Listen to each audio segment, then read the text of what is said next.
Well, a rising wave of violence in Pakistan has seen a series of high-profile terror commanders being eliminated by unknown gunmen, sparking speculation that Pakistan's intelligence agency, the ISI, could be behind the deadly spree.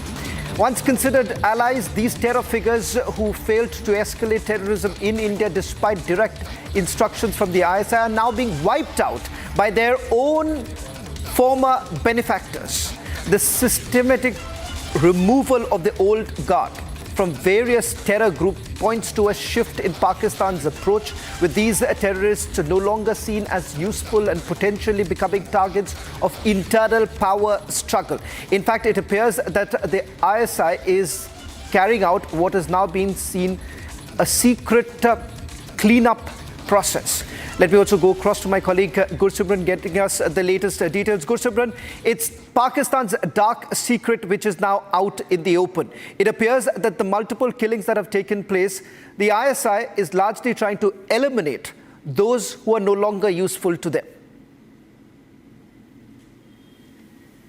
Yes, Yavan, that's what we are learning because there have been more than 1.5 dozen killings that have taken place in Pakistan, and most of these killings have taken place post 2019. It was the time when the Article 370 and 35 Alpha was abrogated, and Pakistan was pushing its terror groups to go on an extensive mode to intensify the terror acts in the Union Territory of Jammu and Kashmir. But it seems what we are picking up that when these terror commanders failed to live up to the expectations of the ISI, then came into being these unknown gunmen, because you see more than 18 killings taking place of the top commanders, and still these unknown gunmen are nowhere to be seen, nowhere to be identified by the Pakistani security forces. Even at many instances there were clear footages of them available to the security agencies. This is a clear-cut indication that it is the Pakistani ISI that is on its operation to clean up those old guards which are no more useful to them, and this all is being done on the behest of the ISI.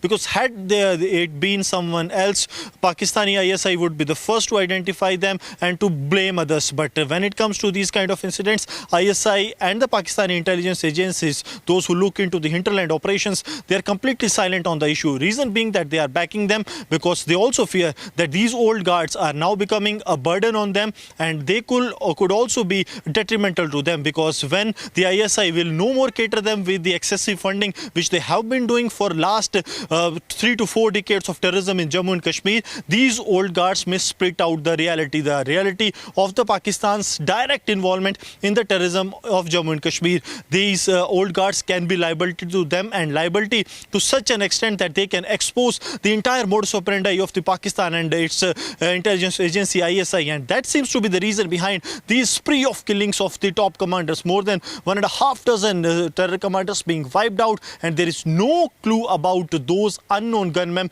which continues to be the mystery men of Pakistan. Shawan.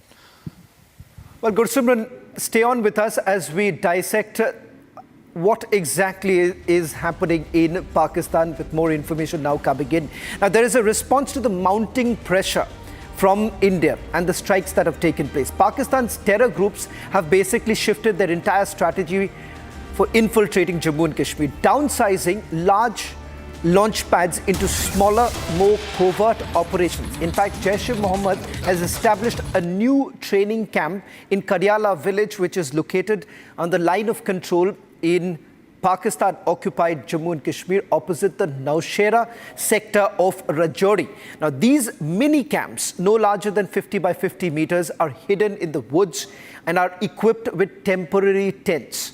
Small groups of about 8 to 10 terrorists are being trained at these launch pads. What we are essentially showing you is a video from the Kadyala launch pad. Now, this launch pad, where you can see, unlike what we have seen in the past, not really brimming with several terrorists, which would be anything above a dozen terrorists in one launch pad itself. It turns out that because of the fear of some sort of a backlash, we are being told that these launch pads in Pakistan-occupied Kashmir, they've brought down the size of it, and the training still continues. Now, what you see on your screen is Pakistani army uniform being used by Jaish-e-Mohammed and they're carrying out their training process. In fact, while staying with these images, let me also go across to Gursimran for the latest details.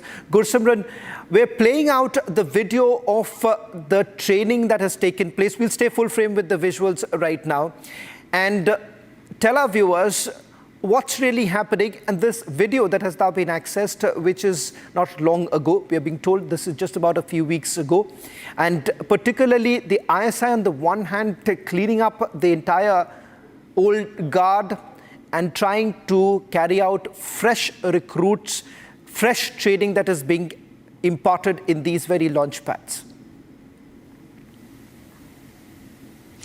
See, Shravan, if we speak of this new tactics, this is being done after September 2016, the strikes, the surgical strikes carried out by the Indian Army, and February 2019, the air strikes carried out by the Indian Air Force. That is the fear what actually the Pakistan is in, and that's why the clear directions have been given to the Pakistani terror groups to go with the new model, that is a small launching pads or the terror recruitment, terror training camps to be established. What they have done in the Kadyala village, that is opposite to the Nowshera sector of the Rajouri district, that a group of 8 to 10 terrorists, it is roughly the two group of the terrorists, small groups of the terrorists that are active there. And now what the security agencies say, that the terrorists are trained there and then sent to the forward areas, because these are the smaller groups. They have the temporary tents as their camps where they reside, where they get the training, a video of which we have also accessed. This is a video that was in the internal circulation of Jaish-e-Mohammed and was intercepted by the agencies. This was circulated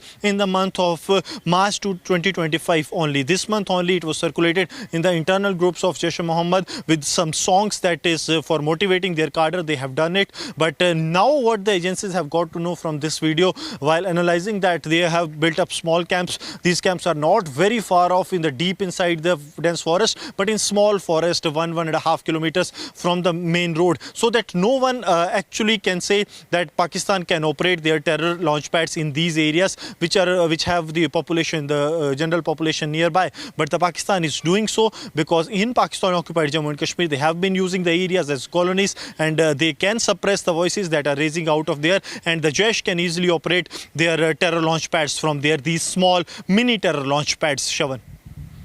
Well, in fact, we'll just stay with this breaking news before we get to the other part of what's really happening in Pakistan in terms of the killings that have taken place starting from 2023, and a pattern basically emerges. Now, as far as these launch pads are concerned, remember, unlike what we have seen in the past, they've basically reduced the size of the launch pads itself. They are also trying to eliminate those who have not been able to carry out a successful operation in Jammu and Kashmir. That is the reason why, ladies and gentlemen, we are being told that new recruits are being brought in, particularly by the Lashkar-e-Toiba as well as Jaish-e-Mohammed.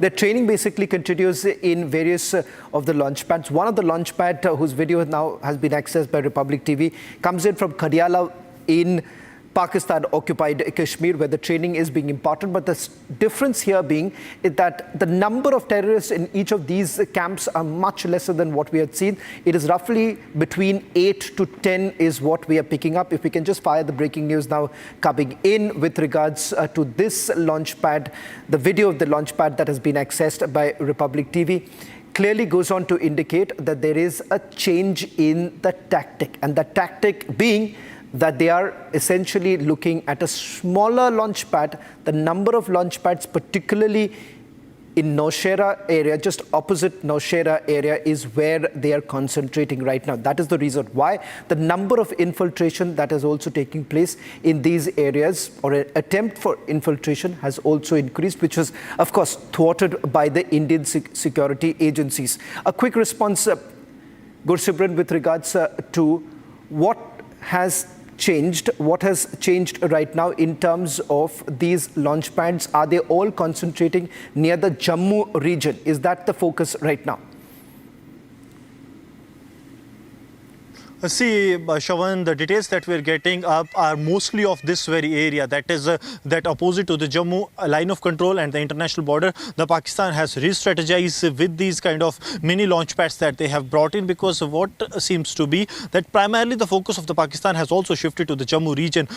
They know that the security grid in the Kashmir won't let these terrorists to survive for a long, and also the local support that has diminished to almost zero. But in Jammu region, they know that in the upper reaches, the security deployment, since this was a peaceful area, they will get a chance to sneak in into the Indian territory, and that is what they have done. But now what is the new tactic is that the Jaish group that usually infiltrates from the Jammu, Kathua, Samba, the international border district, and carry out the attacks, they are not being trained in the Shakargarh area that is opposite to the Jammu region, but is being trained in the areas of Kadyala that is opposite to the line of control. Reason being that the Pakistan wants these Jaish terrorists to be trained for the jungle warfare, because they do not want like earlier to come out and carry out a Fidain attack on the security forces, but now they want them, the terrorists, to be infiltrate and then to head into the upper reaches of